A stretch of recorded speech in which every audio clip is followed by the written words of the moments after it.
こんにちは、くまこです。今回お送りするのは、豪華客船、アスカ2のワンナイトクルーズです。初乗船の私を待っていたのは、大しけの海と、それに負けないパワフルで熱い世界。豪華客船の全貌から、嵐をも楽しむ乗客たちの実態まで、初心者目線でレポートします。それでは、早速行ってみましょう。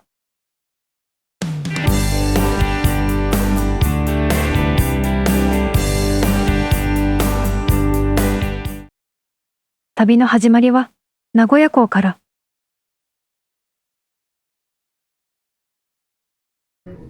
乗船前にポートビルの展望タワーへ立ち寄りました。眼下にはこれから私たちが一泊二日を過ごすアスカ2が静かに停泊しています。私たちを乗せたアスカ2は17時にこの名古屋港を出港し、横浜を目指します。ポートタワーから降りてきました。間近で見ると、もう大きすぎてカメラに収まりきりません。日本を代表するこのアスカ2、実は今回の旅ではこの後にとんでもない奇跡の共演が待っているのですが、それはまた後ほど。まずは乗船の前に大きな荷物を預けます。ここで預けた荷物はスタッフの方が直接お部屋まで運んでくれます。乗船受付は上級クラスなどの高いカテゴリーから順に案内されます。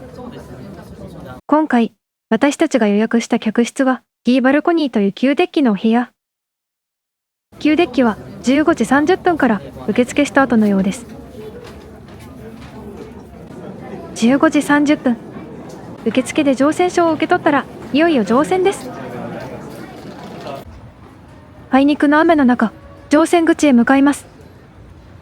旅のメンバーは今回も熊を。ここぞという日に限って雨に降られる私たちの旅。これってやっぱり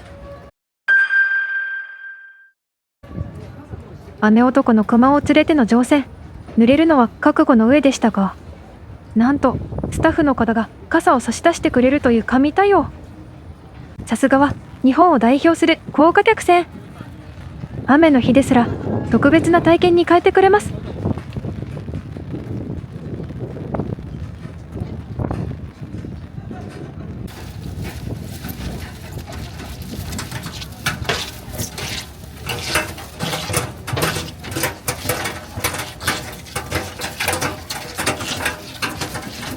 乗船証をかざしていよいよ船内へ。乗船したらきらびやかな船内をたっぷり撮影しようと思っていたのですが、クルーの皆さんの流れるようなエスコートで私たちは吸い込まれるようにエレベーターへ。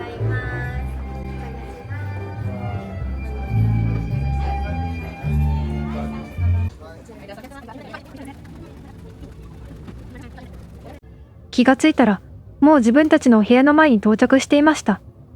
それではいざ入室。こちらが今回のお部屋、旧デッキの D バルコニーです。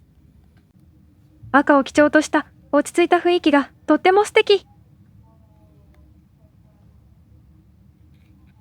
先ほど預けた荷物もすでに届けられています。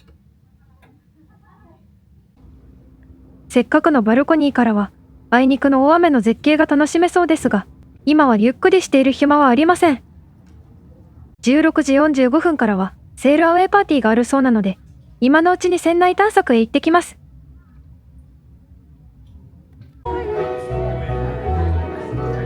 まずやってきたのは先ほど乗船した時に通過したデッキ後のアスカプラザ。まだ乗船中の方もいるようで、美しい生演奏が私たちを温かく迎えてくれます。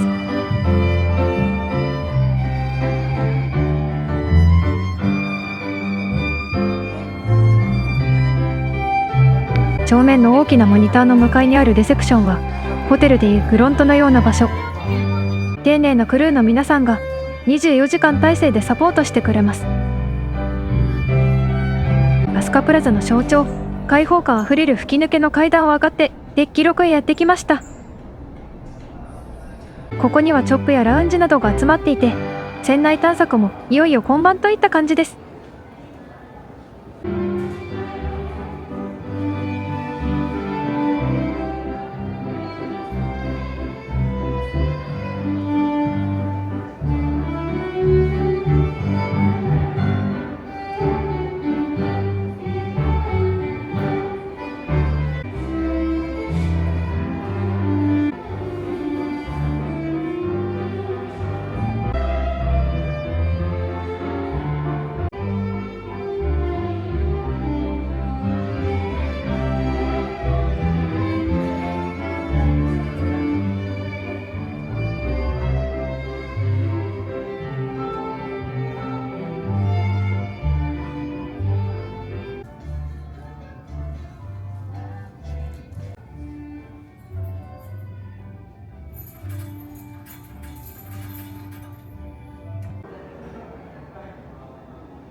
これでデッキ6の主要な施設を大体チェックし終えました。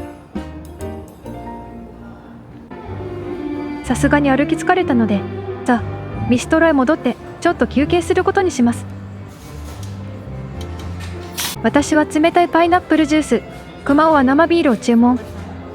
私のジュースは無料ですが、熊尾のビールは有料なんです。メニューにしっかり値段が書いてあったのに、熊尾は全部無料だと勘違いしていたようです。続いてやってきたのはデッキ11のプールエリアです。雨がひどいので外には出られそうもありません。仕方がないので船内のリドカフェ&リドガーデンへ。こちらでは終日ビュッフェ形式で様々な食事が提供されています。この時間でもたくさんのお料理がずらりと並んでいて、多くの乗客の皆さんで賑わっています。せっかくなのでどんなお料理があるのか一緒に見ていきたいと思います。まずはグリルコーナーから見ていきましょう。こちらではお好みのメニューを注文すると出来たてをお席まで届けてくれるんです。さらにここではシェフによるお料理のライブパフォーマンスも楽しめます。出来たての香りとこのライブ感、見ているだけでさらにお腹が空いてきちゃいますね。グリルコーナーのすぐ隣には魅惑のアイスコーナーがあります。まろやかなソフトクリームからジェラートやシャーベットまで全て食べ放題です。ビュッフェカウンターには目移りしてしまうほどたくさんのスイーツがずらりと並んでいます。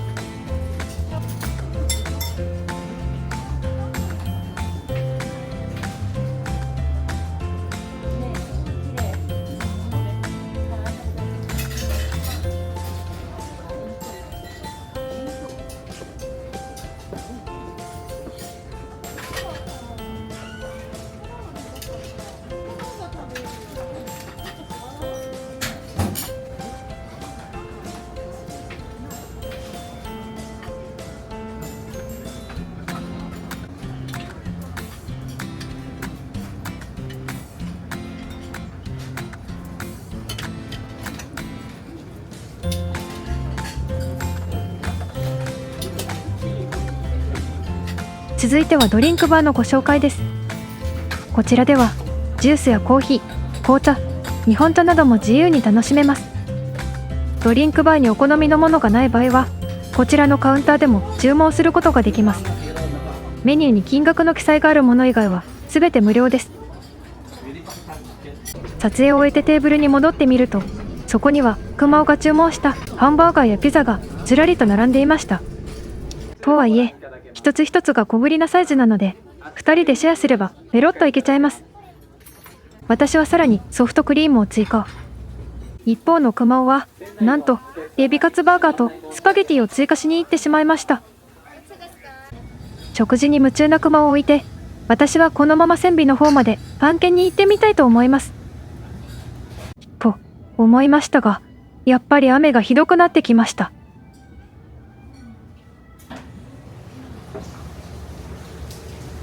外に出るのはここらが限界のようです。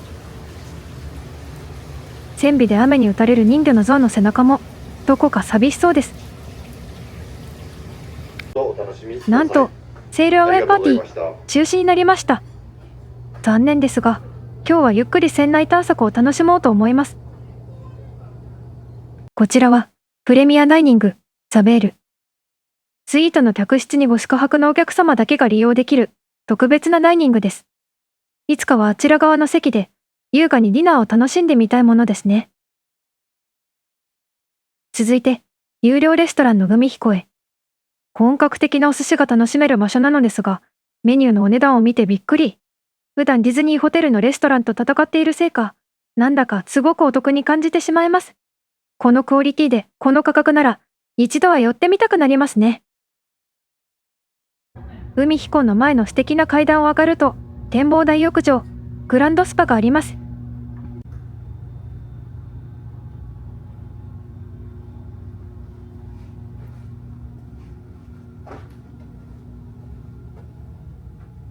今日の営業時間は15時15分から25時まで。すでに利用されている方がいらっしゃったので、浴室内は撮影できませんでしたが、併設されているパウダールームはこんな感じです。タオルやシャワーキャップ、ヘアブラシからスキンケア用品まで必要なものはすべて揃っています。グランドスパのすぐお隣はフィットネスセンターです。トレーニングマシンがずらりと並んでいて、海を眺めながら汗を流せる贅沢な空間になっています。私が訪れた時も早速素敵なご年配のご夫婦が利用しようとされていました。つい食べ過ぎてしまうクルーズ旅。私もあのご夫婦の爪の赤を煎じて飲まないといけませんね。フィットネスセンターの横にある扉からふと外を覗いてみると、なんとタグボートが力強くラスカツーを牽引しています。そう、いつの間にか出港していたんです。離岸したところどうしても見たくて、急いで11階のデッキに戻ってきました。船体が岸壁からゆっくりと離れていくこの瞬間、旅立ちの独特な高揚感があって胸が高鳴ります。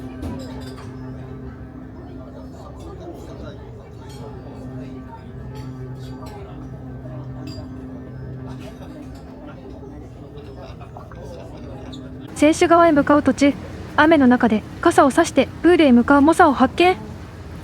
皆さんのバイタリティすごすぎます。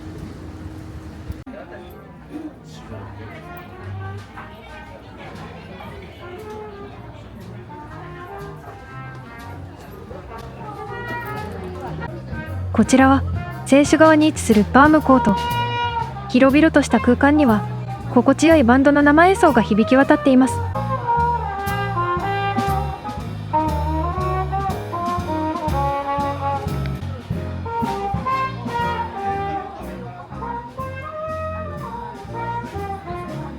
ただいまの時間はウェルカムドリンクをいただくことができます。私もウェルカムドリンクを一杯受け取って、ファームコートのさらに先、選手の絶景が広がるビスタラウンジへ移動していただくことにしましょう。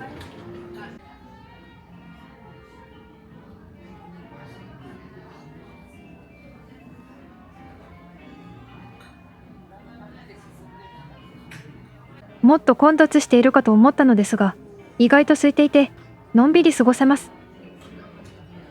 グラスが小刻みに震えています。船の揺れは今のところこのくらいで不快感は全くありません。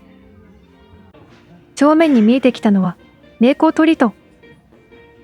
橋を抜ければそこはもう本格的な外洋です。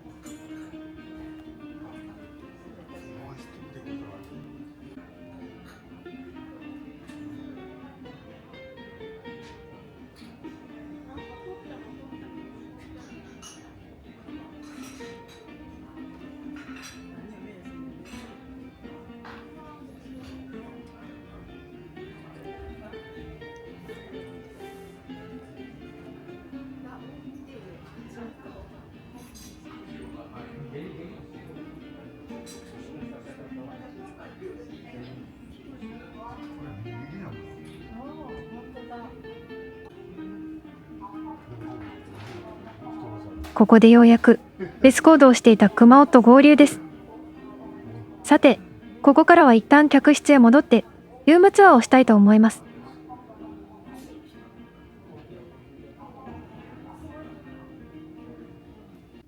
ただいまの時刻は17時20分。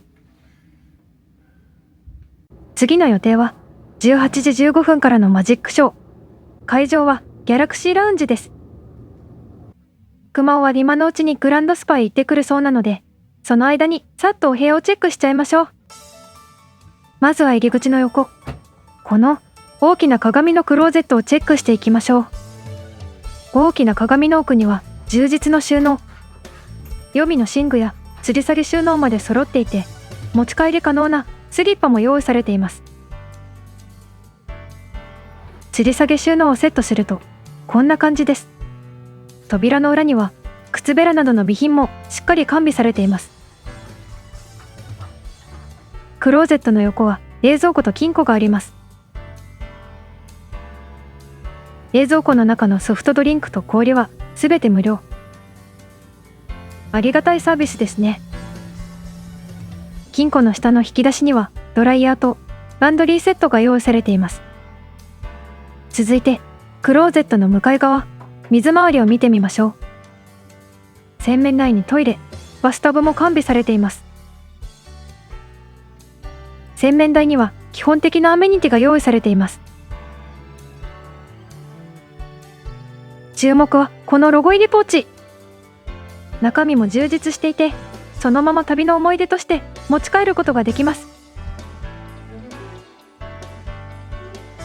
水回りは清潔そのもの。バスタブは意外と広々していて、気になるシャワーの水圧もバッチリ。これなら快適に過ごせそうです。続いて、ベッド周り。サイドテーブルには照明スイッチのみで、コンセントはありません。反対側も同様の作り。やはりコンセントはありません。では、コンセントはどこにあるかというと、こちらのドレッサーに集約されています。USB が4ポートに、コンセントが2つついた電源タップ。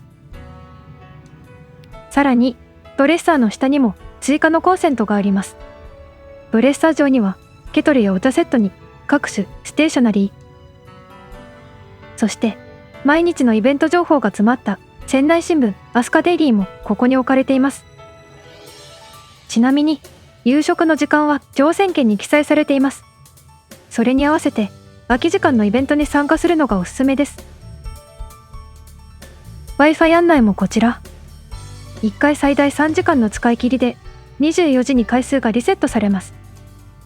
お部屋ごとに利用回数が違うので、事前にチェックしておきましょう。ルームサービスやスパのメニューもこちらにあります。驚いたのはルームサービスのお値段。コーヒーが440円って、1200円するディズニーホテルと比べたら破格すぎませんか？もう、金銭感覚がバグり始めています。さらになぜか、オリーブオイルのプレゼントも。引き出しには船内マップと送り状。一泊クルーズなので宅配は使えませんが、このマップ、素敵なケース入りで嬉しいお土産になりますね。テレビは地デジ見たようです。一泊二日の船旅はイベント満載で、見る暇はありませんが、船内チャンネルなどで情報を得る形になります。ルームツアーをしていたら、あっという間にショーの時間。慌てて会場のギャラクシーラウンジへやってきました。今夜は専属マジシャン、拓也さんによるイリュージョンショーです。本編は撮影禁止ですので、開演前の雰囲気だけお届けします。それでは、アスカ2イリュージョンマジックショー、モルーガーパリ、パリの怪盗、まもなく開演です。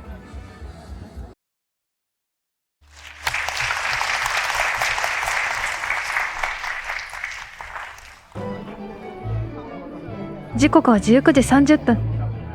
蝶の興奮冷めやらぬまま、大急ぎで身支度を整えて、デッキ後のメインダイニングへ。今回のドレスコードはカジュアルですが、実際は男性はジャケット、女性はフォーマルな装いが目立ちます。私は着替える時間が足りず、スニーカーをパンプスに履き替えるのが精一杯。なんとか滑り込みました。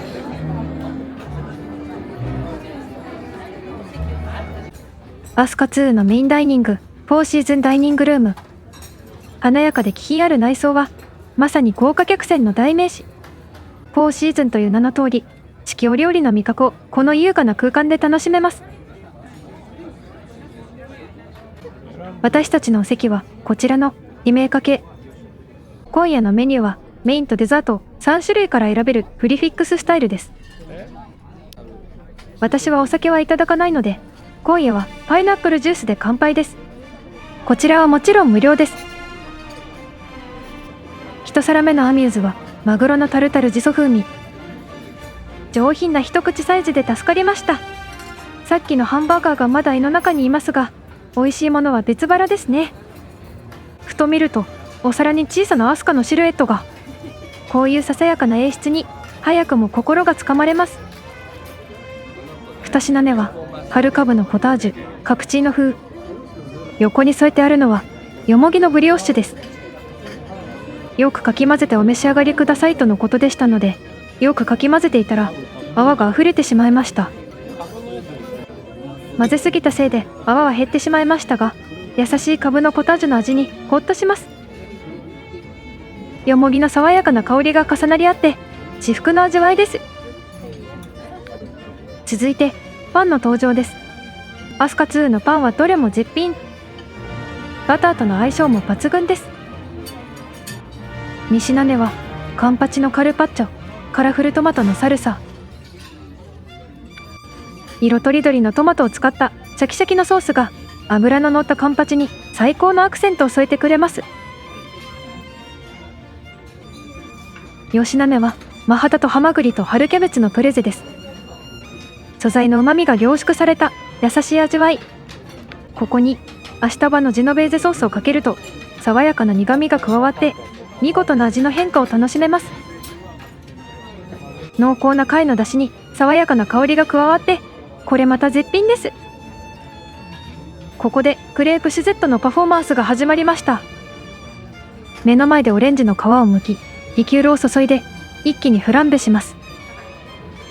明るい会場なので少し見えづらいですが、立ち上がる青い炎と甘い香りに会場中が釘付けです。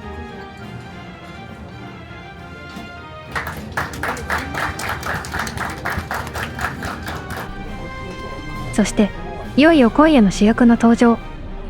私はサイサイ鶏のグリル、熊尾は黒毛和牛のローストをチョイスしました。メインにふさわしい贅沢な時間が始まります。シャキシャキの春菊の中から顔を覗かせたのはこんがりと焼かれたサイサイ鶏。鶏肉の独特の臭みが全くなく驚くほどさっぱりといただけます。ディナーを締めくくるのは待ちに待ったデザート。私は春の香りが詰まった桜のアイスとリチゴ、抹茶フィナンシェのパフェを選びました。一方、熊尾の前には先ほど目の前で仕上げていただいたクレープシュゼットが。冷たいパフェと温かいクレープ、どちらも至福の味わいです。最初から最後まで驚きと優しさに満ちたフルコース。心もお腹もパンパンです。ごちそうさまでした。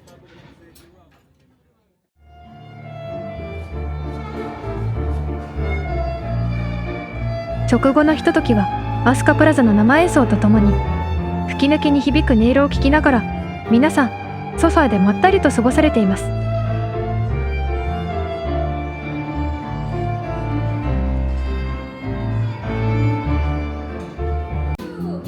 直後の静かな時間を過ごそうとマリナーズクラブへ向かったのですが、お隣のクラブ2100がディスコタイムの真っ最中で思わず足を止めて見学してしまいました。船内が一気に暑い夜に変わっています。それにしても皆さん本当にパワフルです。ディナーを終えたばかりとは思えない軽快なステップにただただ圧倒されてしまいました。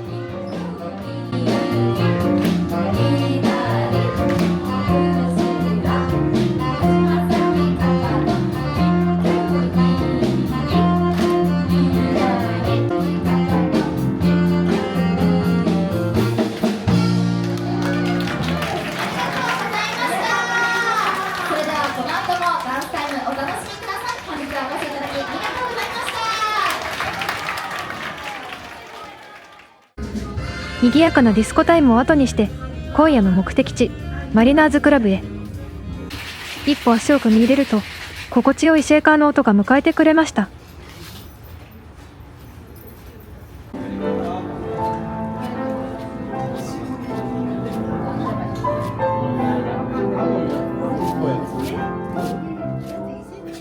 案内されたのは生演奏を目の前で楽しめる特等席です。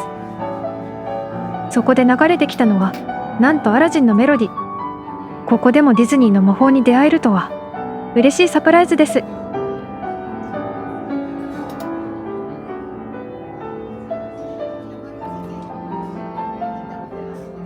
マリナーズクラブではアルコールはもちろんソフトドリンクもすべて有料となっています。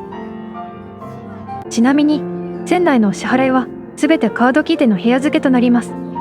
最後の下船時にまとめて精算する仕組みです。運ばれてきたのは今夜を彩る2つのグラス。熊尾はそこに沈む情熱的な赤が美しいシンガポールスリング。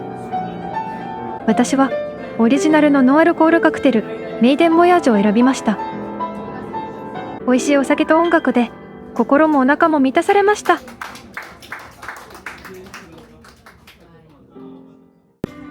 マリナーズクラブを出て隣を覗くと、今度は社交ダンスの真っ最中。さっきの熱狂ぶりが嘘のような優雅な時間が流れています。続いてやってきたのはデッキ11のリドガーデン。この時間はお夜食が提供されているとのことなので、様子を見に来ました。ビュッフェ台にはそうめんやおそば、鶏天に黒米のライスボール、お出汁が染みたおでんまで並んでいます。もちろんデザートだって健在です。昼間の賑やかさが嘘のような静かなリドガーデン。ひっそりと楽しむこの時間がなんだかとても贅沢に感じられました。気がつくとすでに23時。リドガーデンのモニターで現在地を確認すると、静岡県の御前崎沖を順調に航行中のようです。明日も早いのでそろそろお部屋に戻って休むことにします。お部屋に戻る途中、セルフランドリーを発見。ちょっと覗いてみると、洗濯機や乾燥機はもちろんアイロンまで完備されています。洗剤が無料で使えるのも長期の旅行には嬉しいポイントですよね。ようやくお部屋に戻って、今日初めてスリッパを履きます。スリッパのサイドにはアスカクルーズの文字が刺繍されています。些細なことかもしれませんが、こういうこだわりが嬉しくなりますよね。バルコニーを堪能しようと思いましたが、この時間では真っ暗で何も見えません。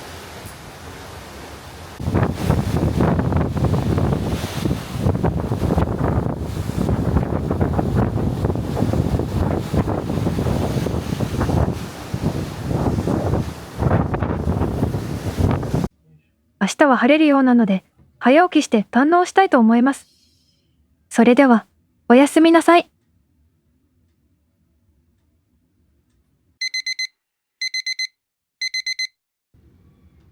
おはようございます。時刻は6時過ぎ。モニターを確認すると、船はすでに浦賀水道を通過していました。いよいよ東京湾に入り、最終目的地である横浜港まではあと少しです。朝の空気を感じに、バルコニーへ出てみようと思います。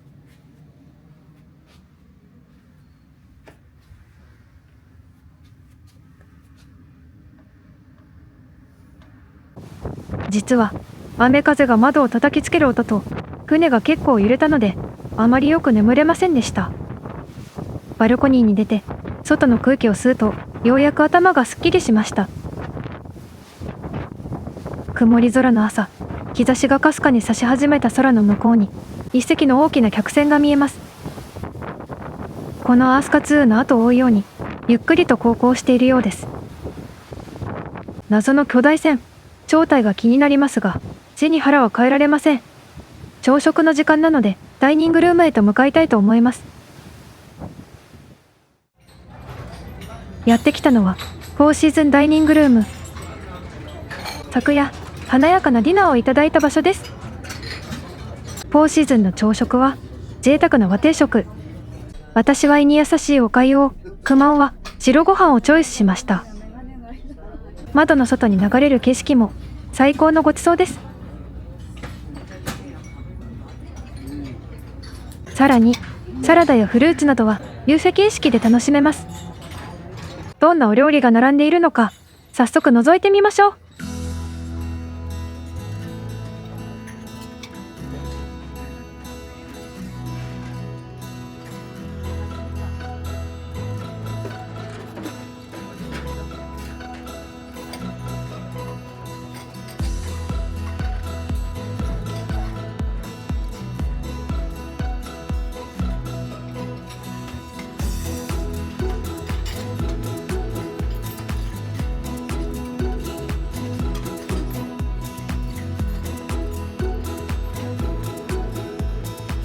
日本茶はテーブルサービスでいただけます。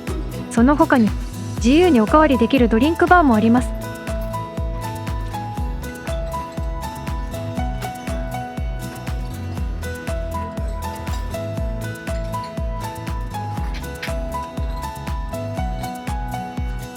席に戻ると心尽くしの和定食が用意されていました。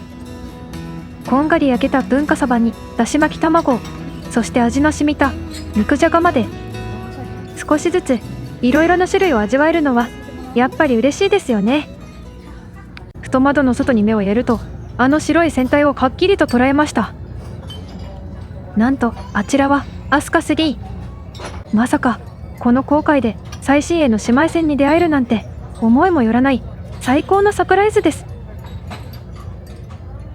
アスカ3をこの目でもっと近くで見たくて、食事を早々に切り上げ、最上階のスカイデッキへと急ぎました。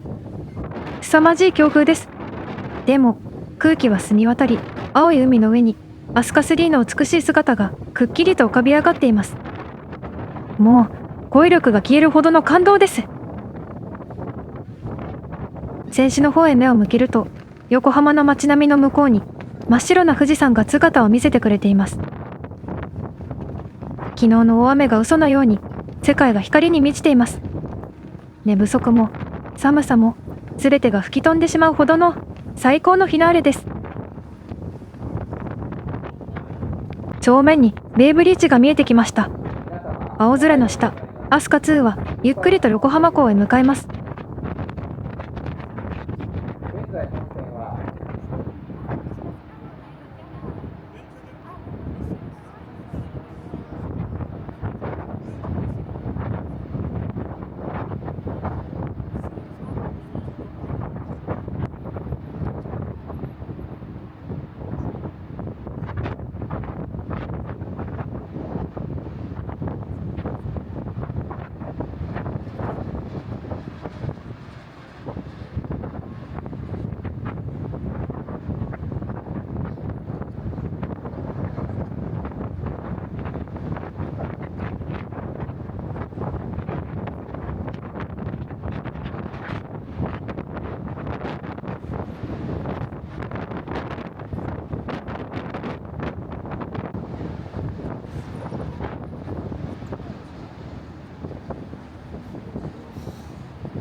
間もなく横浜港に到着ですが、この旅はまだ終わりません。下船の準備が整うまでの間、後ろから追いかけてくるアスカ3がベイブリッジをくぐり抜ける瞬間をこの目で見守りたいと思います。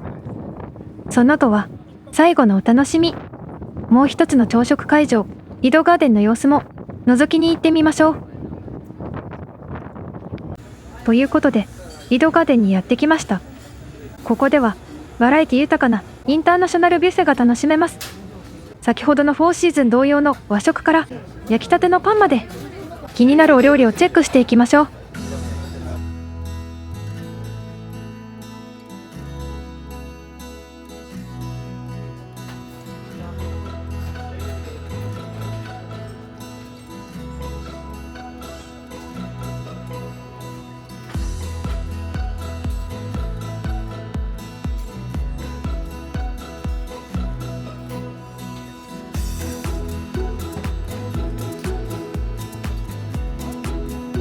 和食コーナーには梅干しや香の物、ひじきといった日本の朝には欠かせないお供もずらりと並んでいます。その他にお豆腐や納豆も用意されています。続いてはホットミールのコーナー。焼き魚などの温かい和食に加えて、スクランブルエッグやソーセージといった洋食の定番メニューもずらりと並んでいます。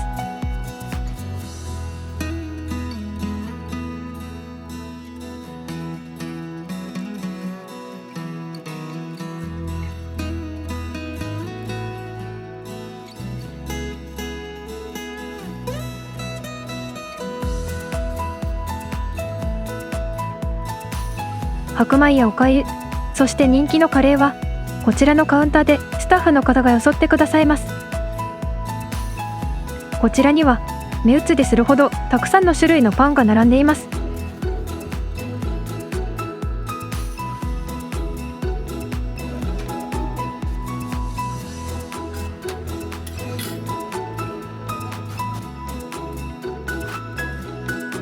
こちらは食後のデザートにもぴったりな彩り豊かなフルーツコーナーです。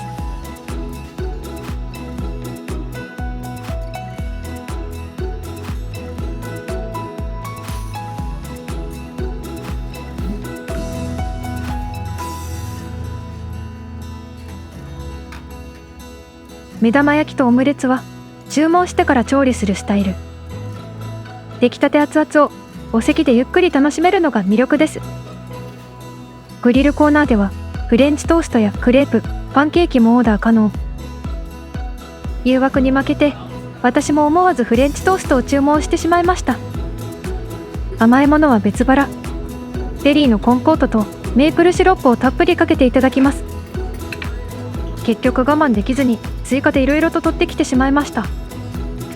オムレツを注文したら、なんとお皿にケチャップでイルカを描いてくれたんです。これすごくないですか？横浜の街並みを眺めながら船上で2回目の朝食。幸せすぎます。直後の余韻を楽しみながらファームコートへ。この時間に提供されているのは日替わりのオリジナルスムージー。今日は優しい甘さのバナナでした。スムージーを片手にさらに選手にあるビスタラウンジへと向かいます。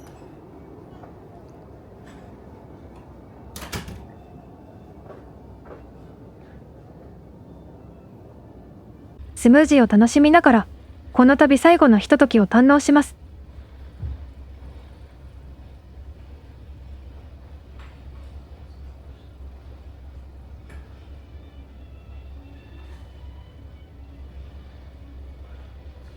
さて、そろそろ部屋へ戻って下船の準備です。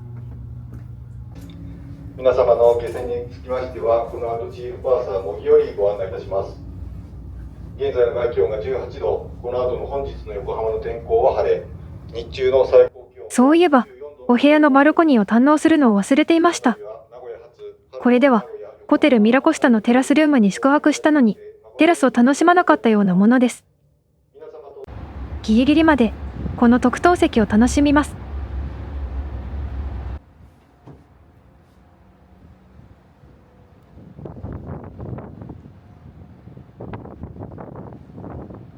大きな船体を支えてくれたタグボートも一仕事終えて立ち去ろうとしています。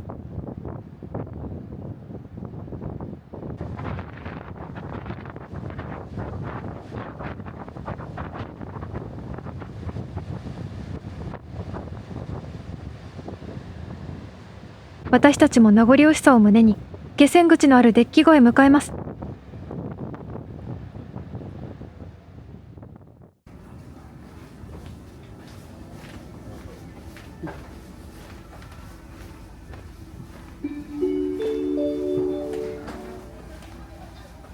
船内のお客様にご案内申し上げます。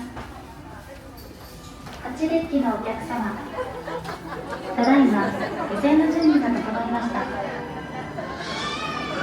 デッキのお客様はどうぞ下船口へお進みください。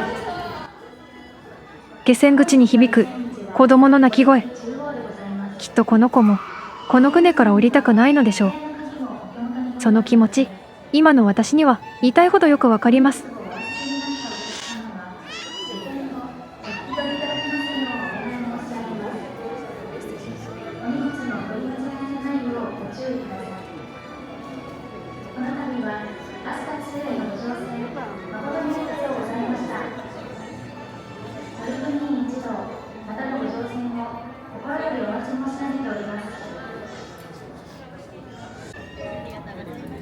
ありがとうございました。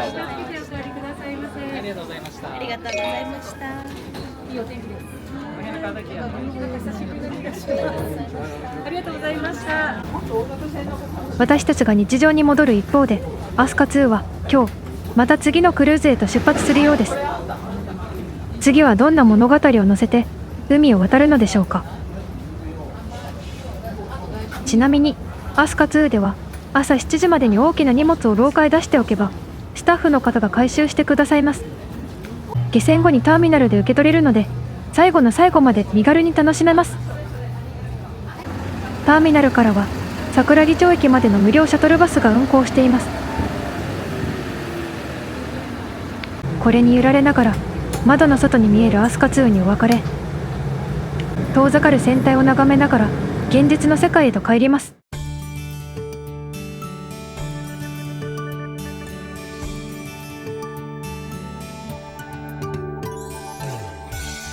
ということで、今回はアスカ2のワンナイトクルーズをお送りしました。たった一晩の航海でしたが、そこには日常では味わえない贅沢な時間と心温まるおもてなしが詰まっていました。最後までストレスなく、ただ楽しむことだけに集中させてくれる。それがアスカ2のクオリティなのだと改めて実感した旅でした。さて、最後に気になる今回の費用についても触れておこうと思います。今回利用したのは春の名古屋横浜ワンナイトクルーズの D バルコニーツイン。正規料金は1人当たり10万7000円ですが、今回はアスカクラブの会員割引に加え、株主優待割引も併用しました。結果、2人合わせて17万3340円。1人当たり約8万6000円ほどで、この至福の時間を過ごすことができました。今回の費用は、くしくもディズニーシーのミラコスタのテラスルームに宿泊するのと同等のお値段。ですが、そこには移動も豪華な食事も全て含まれています。そう考えると、この体験は本当に贅沢で、そしてお得な選択だったのかもしれません。2028年にはディズニークルーズジャパンも就航します。船旅の楽しみはこれからも広がっていきそうですね。それではまた次回の旅でお会いしましょう。